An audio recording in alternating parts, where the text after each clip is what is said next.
everybody, and welcome in to Wisconsin Sports on the Go with Trage. I'm your host, Trage. It is Thursday, August 1st. I can't believe it. It's already August. That's wild.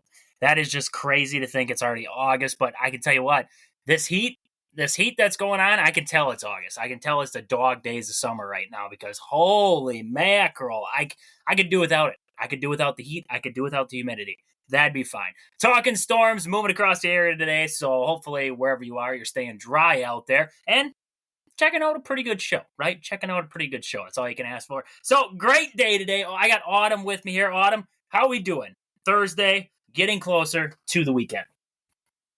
I'm doing pretty good. I will be honest, I wasn't impressed with how the Brewers did against the Braves series, but other than that, I'm doing good. We're going to get into that. We're going to get into that today. Lots to get into today here on the show. So right away, I want to start with Team USA. And they're on their Olympic run right now, taking on South Sudan, who gave them quite the scare. Quite the scare there in the trial runs there. And well, this time around, it seemed like the U.S. was ready.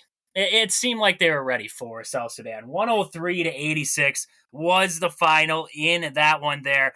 Everybody, we saw Jason Tatum play in this one, so everybody who was upset Jason Tatum didn't see action in the last one got to see him in this game here. So I guess that's good news in that aspect. Outside of that, the only guy we didn't see was Joel Embiid. He was usually in the starting lineup, didn't see him in the starting lineup in that game. Kind of in the same scenario as we saw Jason Tatum from the game before. Now, they asked Steve Kerr once again, and Steve Kerr kind of had the same answers he did about Jason Tatum. It was the matchups. The matchups, he wanted more speed going up against South Sudan. Just like in that last game, he wanted more size against Serbia, right? He wanted the size taken on Serbia, so he went against playing Jason Tatum, went with some of the bigger guys. This one, you wanted more speed. You wanted, it didn't need as much for size. I guess you could get away with guys like Anthony Davis and Bam Adebayo. So you ended up, Joel Embiid was the odd man out in that one. So nothing really, against Joel Embiid, right? He's been playing okay. Everything's been good in that aspect. Nobody's, it's not like this is a forever bench, right? It's the same as Jason Tatum, as we saw with him there. Steve Kerr's just working his guys. It's impossible to play all 12 guys. It's extremely difficult to get 12 guys into the rotation. Now, maybe in a 103-86 game, maybe you could find a way to get a guy in there, get all 12 guys. But, it's hard. You got 12 guys. Somebody's not going to play. Somebody's not going to play a lot of minutes. Somebody's not going to play. And that's what we've seen so far with Steve Kerr coaching this team is that there's going to be nights, days, whatever it is, that some of the guys who you would expect to see out there, like Jason Tatum, aren't going to see minutes. And that is what we saw in this one with Joel Embiid. So Embiid does not play there. Tyrese Halliburton ends up with 8 minutes in this one. So again, kind of in that same scenario there. Not a lot of minutes for Tyrese.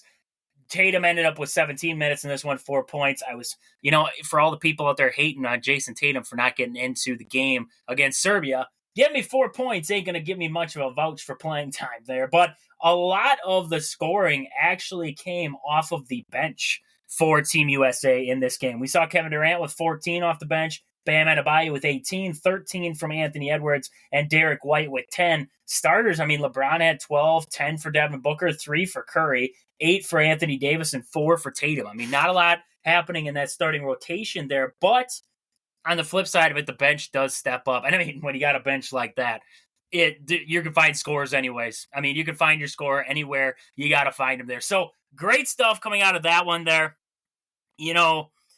South Sudan, that's an impressive team for basically, they've only been a country for how long, right? They went to war, barely been a country. Now they end up in the Olympics and, well, they're putting together a pretty solid team there for their first run, so that's been impressive. Kevin Durant had to say was last game we had a champion and an all-NBA guy not play any minutes, and tonight we had an MVP not play any minutes. They didn't complain. We had guys who stepped up and filled those roles perfectly. That's basically what Steve Kerr told us. That's what Kevin Durant's telling us, is that there's going to be nights, there's going to be days where you're going to see, and when you have a team filled with stars like we see with this team, you're going to have that. And It's just how it is. So, I mean, that's about that. That's about that on that game there. Looking at their next matchup that will be on Saturday, they will be taking on Puerto Rico. So U.S. moves to 2-0. South Sudan sitting at 1-1, and the U.S. will be taking on Puerto Rico come on Saturday there at 11:15 a.m. So a great start to an Olympic run for the team USA there. I mean, did the women's team play too? I'm not sure. I'm not sure on that one. Did the women's team have a game? I didn't see anything. I'd have to look. We're going to go with no. We're going to go with no and just let it ride with that. I mean, if they did, I didn't hear anything about it either. Nothing on that end. So the men's were the only team in action. Well, not the only team, but the basketball in action as of yesterday. So with that, getting out of the Olympics, getting out of basketball there, I want to look over at the NFL right now. A lot of storylines, I guess you could say. Aaron Rodgers, he's got to be in the news, right? We saw him kind of going at it with Garrett Wilson on the sideline there. Ended up joking it off afterwards, but a little bit of heated controversy maybe there between Rodgers and Wilson. But Rodgers says he believes the Jets are among 8 to 12 teams with a realistic shot at the Super Bowl. Of course, he said the same thing last year, and everything unraveled when he ruptured his left Achilles on the fourth snap of the season. And we all know the result of that there. 7-10 record. And, I mean, not a great season for Rodgers and the Jets there. I mean, if you look at the Jets, offensive line's bad. It has been bad. Maybe they figure they've added pieces in there now, right? They've added pieces in that offensive line room. Maybe that benefits them. Maybe that helps them out and protect Rodgers, right? I mean, that is, if you're the New York Jets, that's number one priority, especially because this is your guy. You gave up for this guy. And you brought the headache in, you brought the contract in, now you're kind of eating it. So you got to do everything you can to put this guy up at the top and see if he can lead you to a playoff run / Super Bowl. And I mean, honestly, if Rodgers does somehow end up playing at an MVP level, yeah, the Jets are a Super Bowl team. Like, no ifs, ands, or buts. They're a Super Bowl team. The defense is good. They have weapons. It's just a matter of what does Rodgers give you? That is going to be the biggest question for New York Jets fans all season. What can Rodgers give us? Because we have the weapons, we have the defense. What about the rest of it there? So, Autumn. We've been talking a lot about Dak Prescott there. You have some numbers there of other NFL quarterbacks, what they're making now, and kind of where we think Dak should be sitting. So what do you got for the list? So right now we have Jordan Love at the top at $55 million a year. Following it with $55 million a year, you have Joe Burrow, Trevor Lawrence, and then you have Tua. Can you say that last name for me? Tagovailoa. Thank you. At $53.1 million. Jared Goff from the Lions at $53 million. Kyle Murray, $46.1. Deshaun Watson, $46 million, and then there's Dak Prescott, where there's the question mark. So my opinion on Dak Prescott is he should not be getting paid any more than Mahomes. To be honest, I'm surprised Mahomes isn't even on that. He's got back-to-back Super Bowl champions. But I guess what are your thoughts on that? Well, he spreads out the contract a little bit more. Make it a little bit more team-friendly in that aspect so the Chiefs can somewhat afford to go out and spend money left and right. But, okay, if I look at the list, is Dak Prescott better than Jordan Love?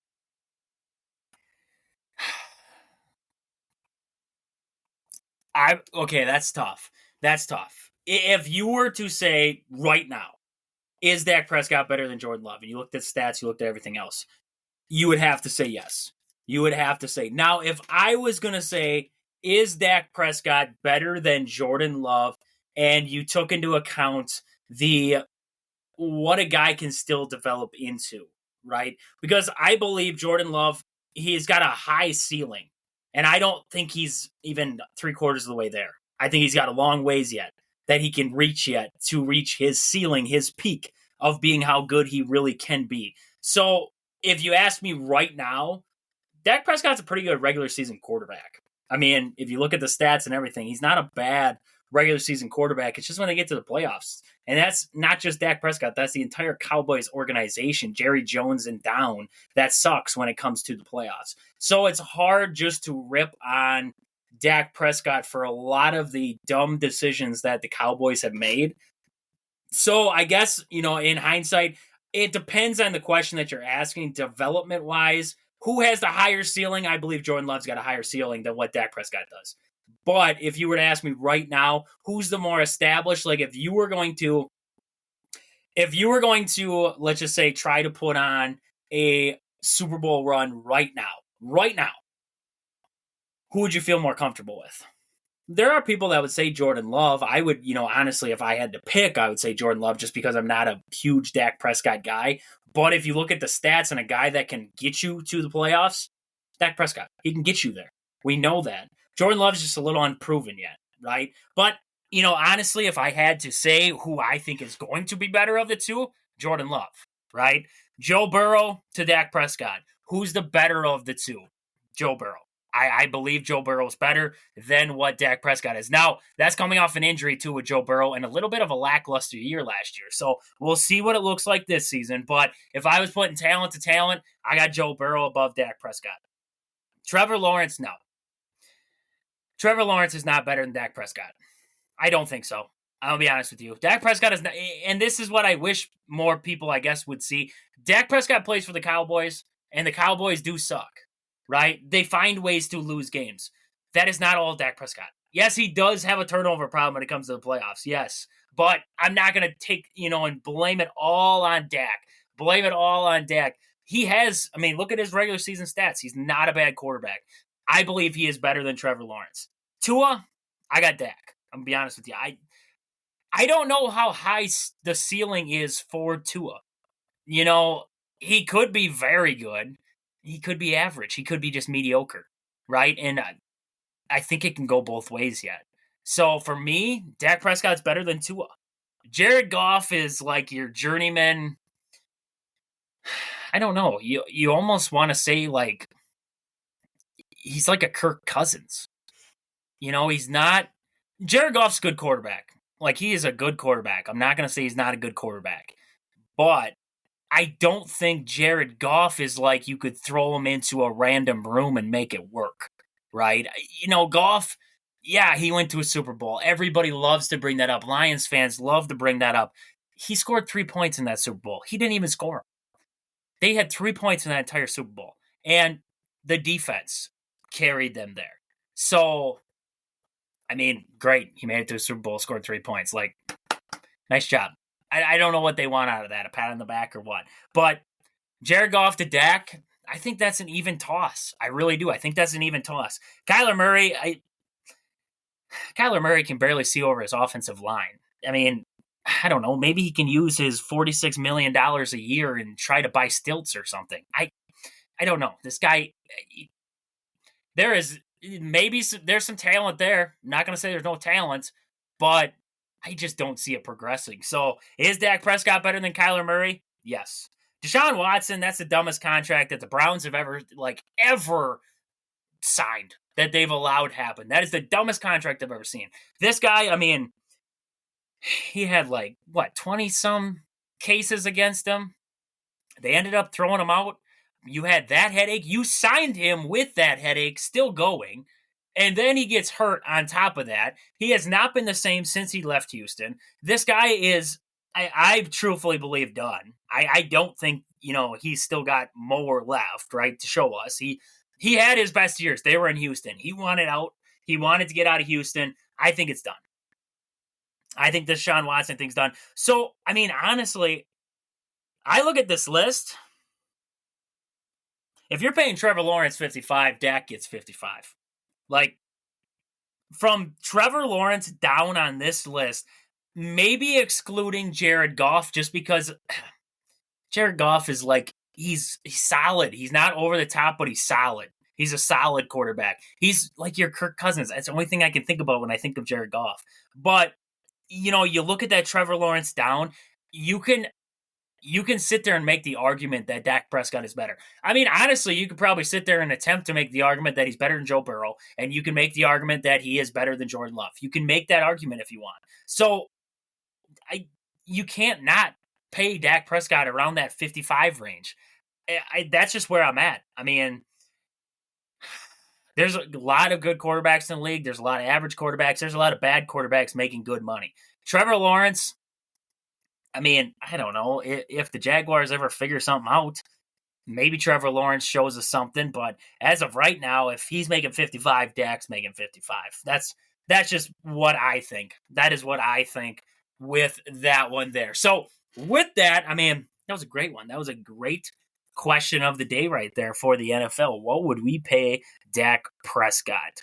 I mean, if the Cowboys don't want to pay him, somebody else will scoop in. Somebody else will scoot their way in, and they will pay for Dak Prescott to come and give them their services. Because, I mean, that's just if he hits the free agent market, he will be a hot commodity. I guarantee it. I guarantee it on that one. So with that, before we move on here, we got a lot to get into today. Before we move on, I want to get to our great sponsors of our show here. First, Game Day Supply in Alaska. Do you have a sports club or team? Are you looking for some sweet custom uniforms or apparel? Check out the awesome crew at Game Day Supply in Alaska to help your team get the sweetest gear. Find them on Facebook at Game Day Supply or online at GameDaySupply.net. Also, Sport and Spine Clinic in Greenwood, Wisconsin. If you've been injured recently, whether it was at work, whether it was playing softball, pushing the lawnmower, playing with the kids, whatever it was, you felt something pop, tear, didn't feel right, and you need to see a physical therapist. Stop in there and see Chad at Sport and Spine Clinic in Greenwood, Wisconsin. He'll get you right. He'll get you back to work, back mowing the lawn, back playing with the kids, back doing whatever you were doing, feeling better than ever. Sport and Spine Clinic in Greenwood. Sports scenes, sports cards, and memorabilia. Located in the Marshfield Mall in Marshfield, Wisconsin. Get down there soon. Get down there soon. That's all I can say. See Al. He has everything you need from sporting cards to memorabilia, jerseys, model stock cars. He's got it all. Sports scene in Marshfield. Marshfield Motor Speedway is located just 3 miles outside of Marshfield on County Road H. Get down there this summer. Tons of family fun for all ages. Great food, great drinks, great atmosphere. Nothing better than a great summer day or night down at the track. Marshfield Motor Speedway's there. Pittsville Farm and Home Center. At the store, they serve you anything from hydraulic hoses to red roses. Stop in and see the awesome crew at Pittsville Farm and Home Center in Pittsville, Wisconsin. And your hometown team, Century 21 Gold Key Realty. Call Peggy, Sue, or Anna to find your dream home or if you're looking to sell.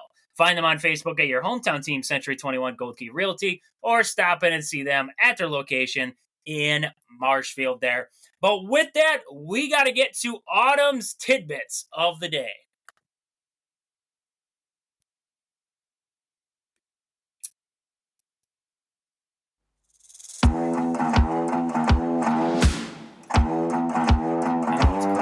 What do we got, Autumn? The Olympics, Katie Ledecky now owns I don't know if it's now or owns the top 20 fastest times in the history of women's 1500 meter freestyle. Today, she won the gold and set a new Olympic record in the women's 1500 meter. She was the only one in camera frame when she finished. Winning that gold medal, she is tied for the most medals by an American woman in Olympic history in earning her 12th gold medal today. The only American with more is Michael Phelps with 23. The men's Olympic tennis team beat the Spanish duo in straight sets to advance to the Olympic men's doubles semifinal. Apparently, I don't know much about men's tennis. I don't know if you do, Trajan, but apparently that's a huge upset. So we'll go with it. The U.S. Olympic women's soccer team secured a first-place finish in Group B with a 2-1 win against Australia. The Americans, who were already in the quarterfinals after a 4-1 win against Germany on Sunday, will face Japan on Saturday. These are just a couple of random facts that when I was looking at some stuff that just kind of baffled me. Paris spent around $1.5 billion to clean the river Seine. I'm assuming that's a French term. I don't know if that's right. For the Olympics after being postponed twice this week due to poor water quality levels for the triathlon, which did take place yesterday morning.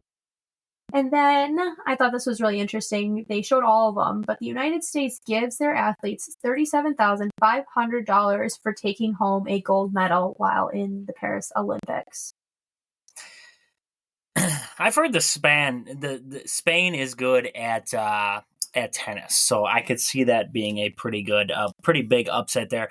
Katie Ledecky seems to just, impress every time she's at the Olympics there. Great stuff there all the way around. Yeah, the river over there is pretty nasty from what I'm hearing. The river over there is pretty nasty if it's taken this long, and it takes 1.5 bill to clean that baby. I think we should have, planned ahead a little bit more. I don't know. We know the Olympics coming. Maybe we clean it a couple weeks early.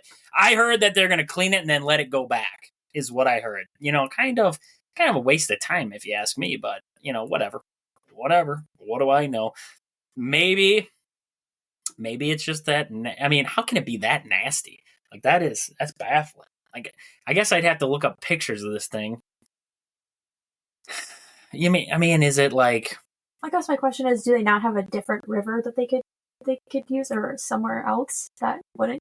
This one is too pretty. Well, apparently not too pretty. I don't know. Maybe it's closer to the locations. Maybe they're trying to keep it all next to each other. But man, oh man, it's got to be. There's some rivers around me that are right by the Black River. That thing's dirty and all but I'll still take a swim in it. Like, come on, toughen up a little bit. There better be some like skin-eating microorganisms in this thing that nobody is going to do a triathlon in there. Like, come on. But that's interesting. The $37,500 there for taking on the gold. Did you have the other numbers of some of those of other teams on there? I might. Give me a second.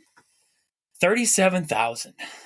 But if you think about it, you wonder how much an athlete like that spends in a 4-year span to prepare themselves for said Olympics, right? Because you're not talking maybe a pair of running shoes or this and that, but maybe it's new equipment, right? If you're not going to a gym, you have to pay a membership if you go to the gym. If you don't go to the gym, you're buying equipment for your house. You got to spend money on that. If you have if you're traveling to these different places to train for the Olympics, then you're spending money there. You're spending money for overnight. Just all those little things that might add up. I wonder if whenever you got the list there on them, but I wonder if 37,000, how that stacks up to the rest of the world there in amounts that they make.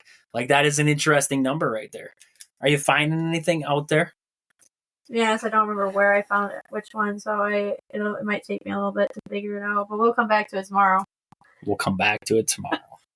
That's what she tells me. We'll come back to it tomorrow. No worries on that one. So let's get into the MLB a little bit, because, we saw it. Like we talked about yesterday, trade deadline was here. It's gone. Now we're starting to see some of these teams after the fact. We did see, I was watching the Cubs and the Reds, and I saw Jacob Junis make his debut for the Reds there. So, hopefully Junis finds good, promising green pastures on the other side there with the Reds. Outside of that, we did see Jackson Holliday hit his first big league home run yesterday there. It was a grand slam. Good to see. For Oriole fans, for baseball fans who are super excited to see Jackson Holliday make his debut. Kind of struggled when he was first up, but now coming back up, hits this grand slam. Maybe that gets him going there. Bobby Witt has been on a stinking tear.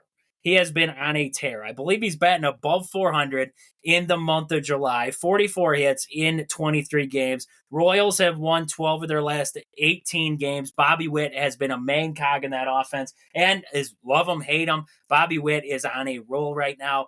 Dylan Cease makes his first start since his no-hitter last Thursday, facing off against Clayton Kershaw in his second start of the season. That's, interesting to see. Clayton Kershaw coming back off of injury, slowly working his way back into things. That curveball is still nasty for Clayton Kershaw, but gonna square off with Dylan Cease there. That should be a good matchup. That is going to be a great matchup there between them two. You got Kersh with the Dodgers there. If I was going to pick a betting man, I'd take the Dodgers on that one. I would have to take the Dodgers on that one there. The boss back there tells me it wasn't that important that I talked about that, but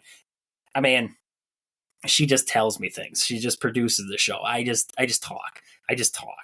So, Autumn, we have a list. MLB came out with a list.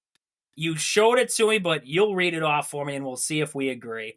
The most impactful trades of the trade deadline there. So, I mean, I guess just go through them. What did they think was the most impactful trades that were made? And see if we think they're actually true.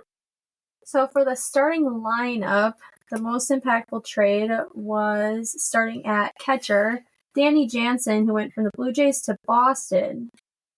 Then we got Justin Turner, first base, who went from the Blue Jays to Seattle. And then Jazz Chisholm Jr., second base, went from the Marlins, it's very small, to the Yankees. Then we have Isaac, help me out, Trajan. Paredes. Thank you. Third base from Tampa Bay to the Cubs. Then with Tommy Edman at shortstop from St. Louis to the Dodgers. Jesse Winker in left field from the Nationals to the Mets. Then you have Lane Thomas in center field going from the Nationals to Cleveland Guardians. Then you have Randy Arozarena, who went in right field for Tampa Bay to Seattle.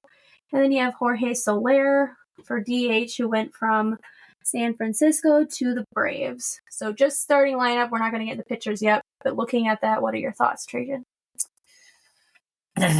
Well, Red Sox needed a catcher. Danny Jansen was definitely an upgrade there. Justin Turner, I don't know about that one. I saw a stat that at one point he had 49 dead red fastballs and he hadn't hit a single one of them.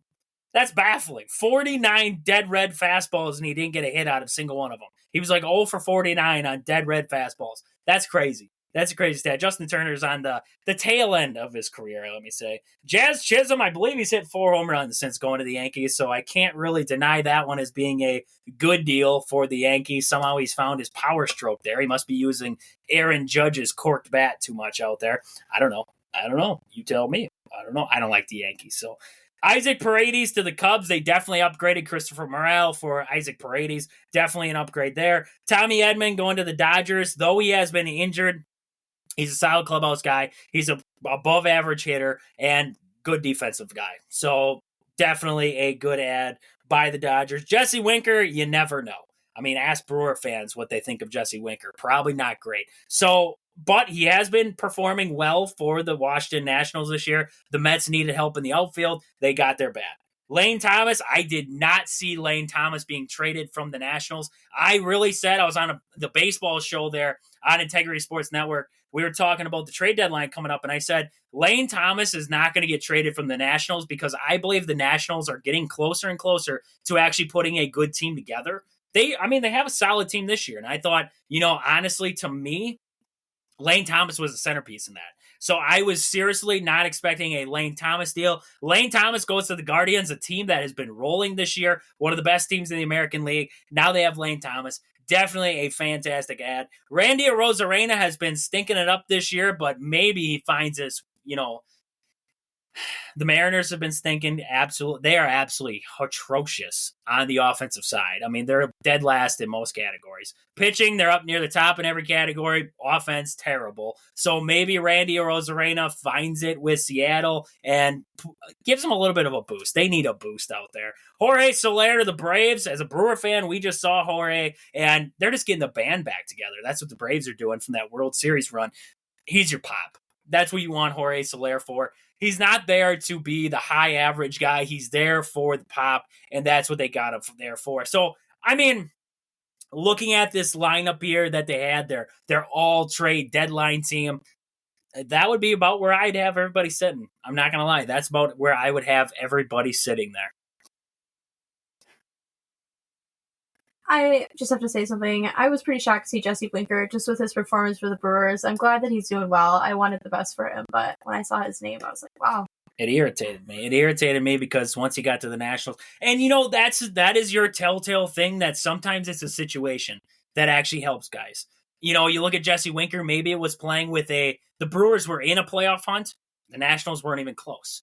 A lot less pressure. You don't have to put as much pressure on yourself. That can always be something that, hurts guys, benefits guys, everything in between. They need the pressure. They can do without the pressure. That could have been a Jesse Winker thing. The change of scenery, right? We know it with Christian Yelich. He came to Milwaukee. He won an MVP. He was, I was going to say, honestly, in the running for another MVP in 2019 before he broke his kneecap. And then this season, he was on a tear before he got hurt again. So a change of scenery can definitely be a good thing for guys. Jesse Winker might have been a prime example of that. Yeah. All right, so then the starting rotation for pitching, we have Jack Flaherty, who went to the Dodgers, Eric Fetty, who went to St. Louis, Zach Eflin, who went to Baltimore. Oh, you say Kikuchi went to the Astros, and then you have Alex Cobb, who also went to the Guardians. Well, Alex Cobb hasn't pitched yet this year,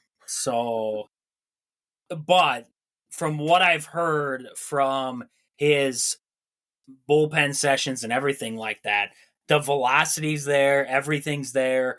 I think, the Guardians definitely went and they watched and they got news on Alex Cobb before making that deal. You don't make that deal otherwise. So this is an unproven guy, but not unproven. We've seen what he's been able to do in the past. It's an experienced pitcher, which is, I believe, what the Guardians were going for there. And he's a solid arm if he's healthy, and he's getting healthy. He's on the comeback trail, so that could be a good thing there. Zach Eflin going from the Rays to the Orioles. I was baffled by the amount of interdivision trading that was happening. I mean, look at the Brewers and the Reds, right? Frankie Montas going to the Brewers and then sending Jacob Junis that way.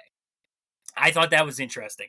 And then you look at this one here with the Rays and the Orioles, sending a guy, I mean, in your division, you're giving Zach Eflin to the Orioles. So I thought that was quite interesting to see some of that, even like the Nationals trading with the Mets. It's not something that you see all the time. These interdivision trades, the Danny Jansen deal. I mean, the Blue Jays to the Red Sox.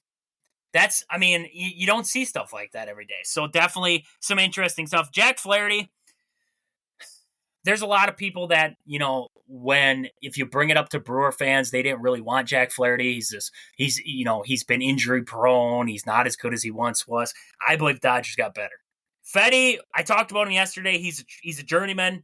You never know what you're going to get out of Fetty. He's been solid, above average this year. So definitely a solid move by the Cardinals, bolstering up that rotation even more than what they already had. And then Kikuchi, he's good, but he's had a good year this season. Astros needed help in that pitching room. Getting him is definitely going to bolster that there. So some solid guys in that starting rotation that were moved around there. I would say out of all of them, the guy that I would be looking at most would probably be the Jack Flaherty deal to the Dodgers. I believe that's going to be a big one. I believe that will be a big one at the end of the day there. So with that, Autumn, we got to get to the fact of the day before we get to the Brewers.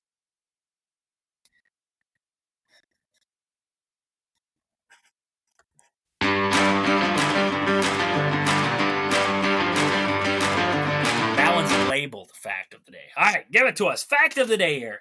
The Spangler Candy Company chose to name their famous lollipops Dum Dums because it was a word that was easy for any kid to say and remember, so the kids could remember the names and ask their parents to buy them some.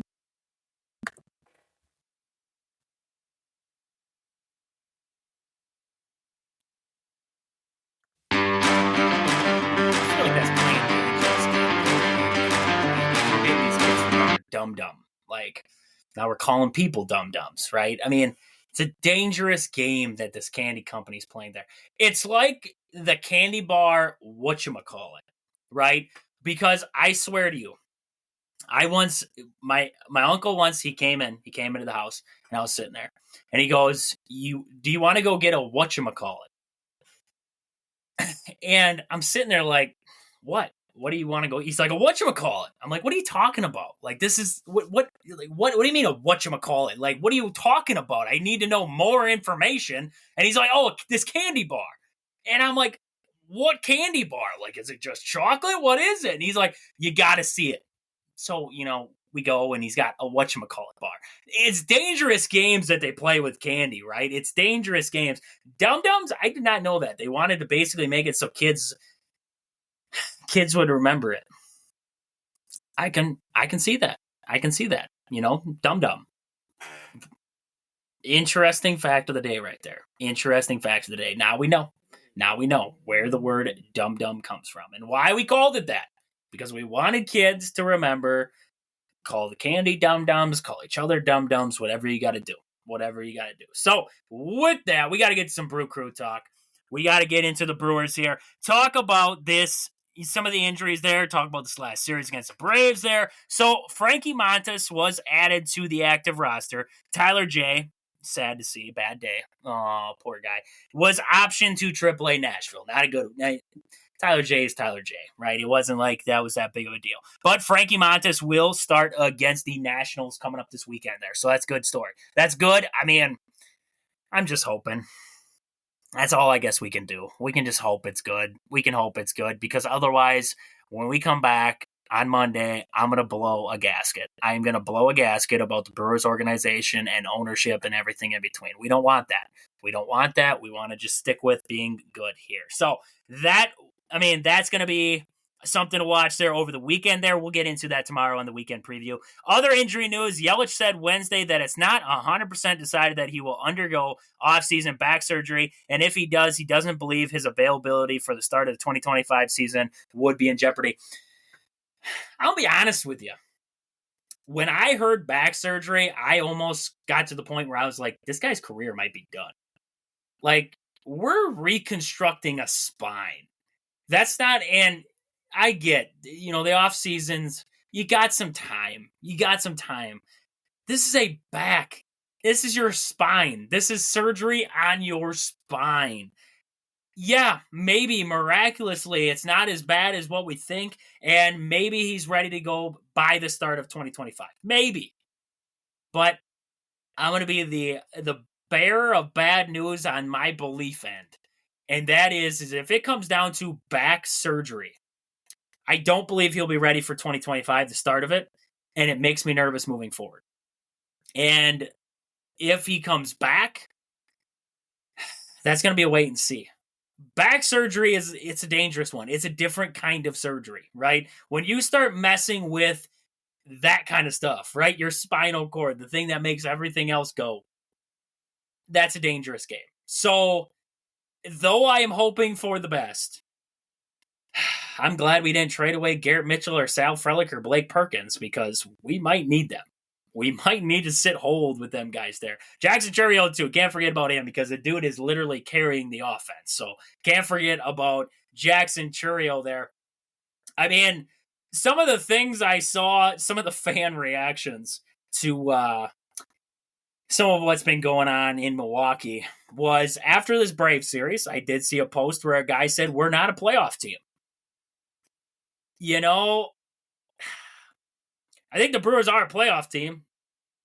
Are they a good playoff team? I don't know. I mean, as Fox Sports, they came out with their list of World Series odds after the trade deadline. They gave the Brewers a loser. They're basically called them a loser after the trade deadline. And their odds to win the World Series were at plus 2,000. Autumn, could you get the World Series odds pulled up? Could you get the updated World Series odds? They had to have released them not too long ago. There has to be one from the last couple days there. But, I mean, the Brewers, according to Fox Sports, they had them plus 2,000 right now. Simply because Colin Ray, Tobias Myers, they're good. They're good as they've been. The Brewers needed another arm. They needed another arm with Freddie Peralta. Now, is Frankie Montas going to be that guy? Maybe. But an impact arm right off the bat, like a Jack Flaherty, was an option. Brewers didn't get him. They said they had a package for Fetty. They didn't get Fetty. Now you're sticking to your guns. You're sticking with these guys. Does that make them a World Series team? The book is unwritten, right? You just got to get into the playoffs. Then things happen, right? Colin Ray has been solid. Tobias Myers has been solid. Freddie Peralta has been solid. He's had some solid starts here coming to the All-Star break. So I'm not going to completely shoot him down. But it gets tough. It gets tough there. Autumn, we got a list of the World Series odds. Mm-hmm. What do we got? Who is leading it? Who's got the best odds? We don't need to know the worst odds. Just get me up until we see the Brewers.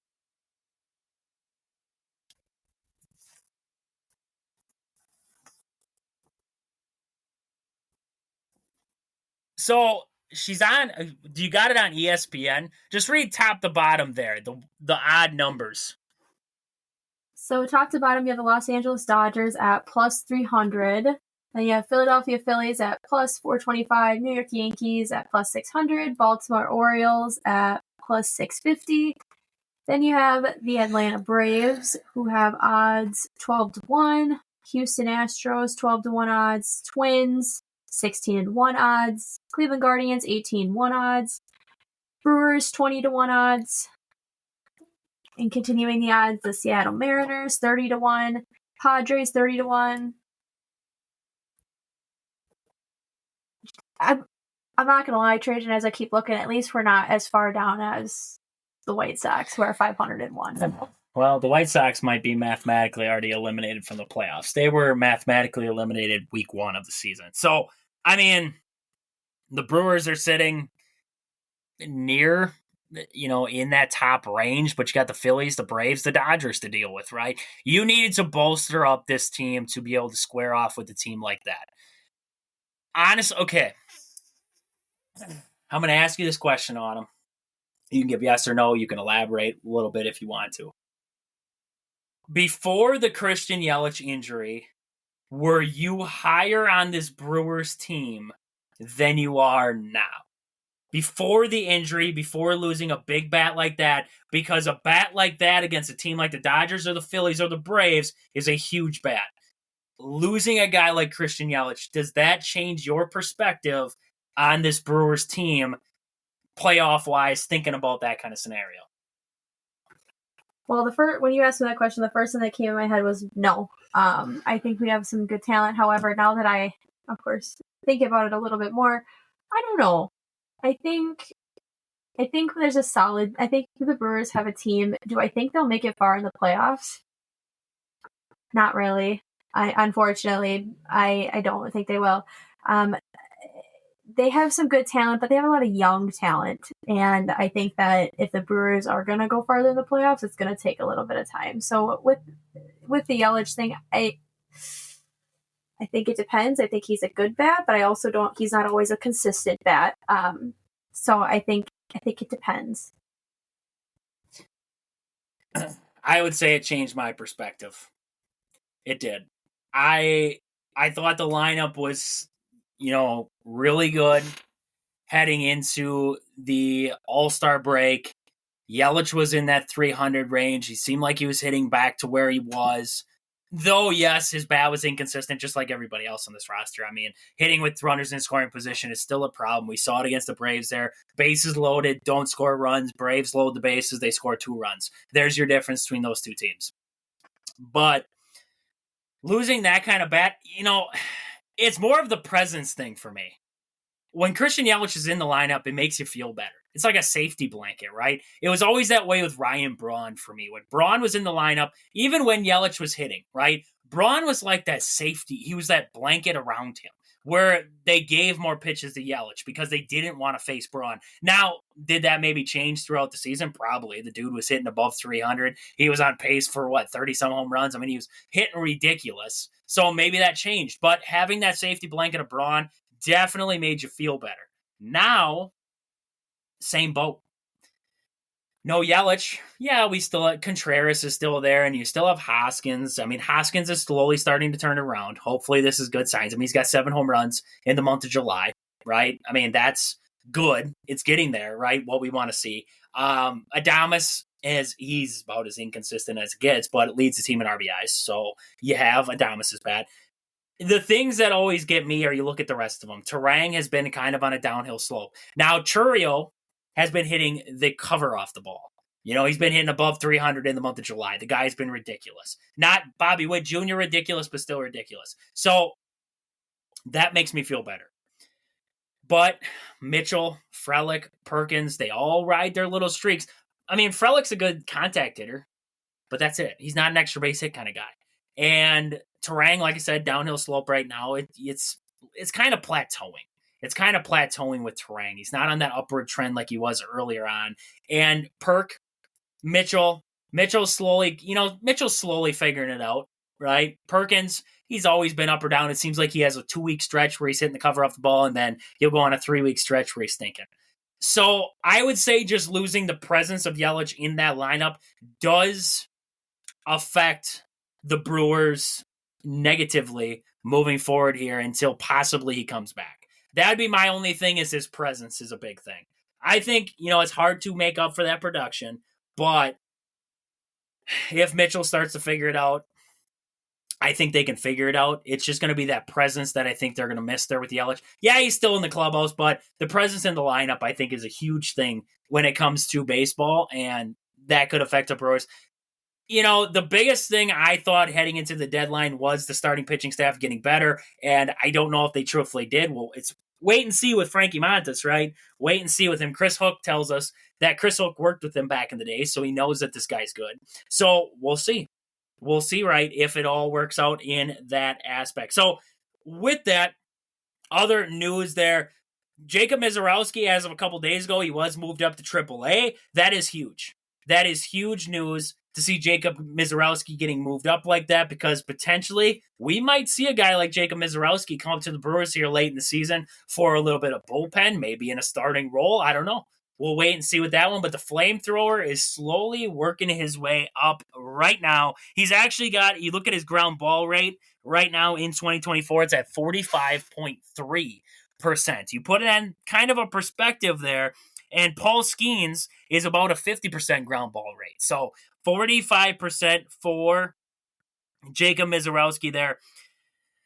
We hope that it translates up to the AAA level, and we see this guy up at the big league level at some point there. But, in other Brewer news, we did see the Brewers drop the series to the Atlanta Braves 2 games to 1. 2 games to 1. They lost 2 of 3. Let's go with that. They lost 2 of 3 there. Game 1, 8-3 finish in that one. A solid game all the way around for the Brewers. Game 2 and 3, that kind of fell apart fast, right? Freddie Peralta was pitching a pretty good game for the Brewers there heading into the 4th inning, and then back-to-back solo shots for the Braves tied it. Then we saw Canning come in, give up 2 runs, and then we saw Mears come in later on in the game there and give up 2 runs also. That led to the Brewers' 6-2 loss in that series finale. Game 2 of that series, a little bit of the same. Joe Ross lit up for 5 runs early. That's all the Braves needed in that one. That's all they needed in that one. They took that one 5-1. So the Brewers will have an off day today, and then they'll take on the Nationals over the weekend there, and then they'll have another off day before they're going to be squaring off with the Atlanta Braves, and then they start a little bit of a homestand there with the Reds, the Dodgers, and the Guardians there coming to town. Those are going to be some pretty big matchups between, you're going to have the Reds, and the Reds are a pesky team, and then you face the Dodgers and the Guardians there. The Brewers have struggled in the month of July. They've struggled mightily in the month of July. So, man, oh man, the Brewers really need this. They need this series. They need this series against the Nationals coming up this weekend. So, that's about all we got. Lots to get into tomorrow here on the weekend preview, but that's about all we got for today. Like I always tell you, like, rate, review us on whatever platform you're listening to. Go in the bio there, scroll down, send us a text message, send us fan mail. Let us know what you think of the show on there, questions that you have that we can answer on the show, everything like that there. So with that, this has been Wisconsin Sports on the Go with Trage. Thank you guys for listening. I hope you guys enjoy the rest of your Thursday. But until we talk to you guys again tomorrow, deuces.